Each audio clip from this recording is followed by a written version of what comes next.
An eminent judge making his case in front of a UN council, asking for justice for hundreds of civilians killed by Israel's war machine during its Gaza offensive. Richard Goldstone spent months compiling the report. His conclusion was clear. There must be accountability for war crimes if there's to be any hope of lasting peace. They should be put into the hands of prosecutors, both in Israel and in Gaza. So that's where I'd like to see the report being used in respect of accountability. But to force legal action will take the intervention of the United Nations Security Council. From the start of the investigation, it was clear Israel's refusal to cooperate with the mission, deeming its mandate biased, would create an obstacle when it came to taking the report to higher bodies within the UN. Israel has been on a PR offensive since the report was released. The authors of this fact-finding report had little concern with finding facts.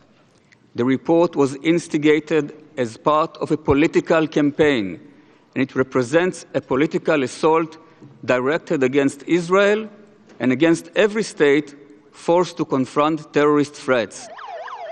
In fact, the report echoes what almost every reputable international humanitarian organization, as well as Israeli NGOs, have themselves documented: the willful killing of civilians by Israeli forces for no military gain, tantamount to war crimes.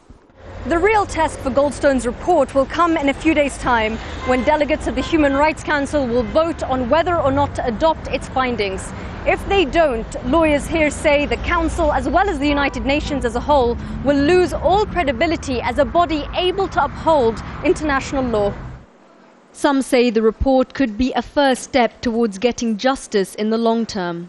What we're after is to stop human rights violations and to hold those who perpetrated them accountable for their actions, and to ensure that the victims are actually receiving justice and proper reparation. We're also after protection, because once soldiers and commanders and political leaders are held accountable for atrocities that they make, then they will in the future are expected to hesitate. The report may never go further than the Human Rights Council. But what it does is document memories, stories and atrocities, so that at least the history books will not be able to deny what Israel did to the innocent of Gaza during its 23-day onslaught. Sherine Tadros, Al Jazeera, Gaza City.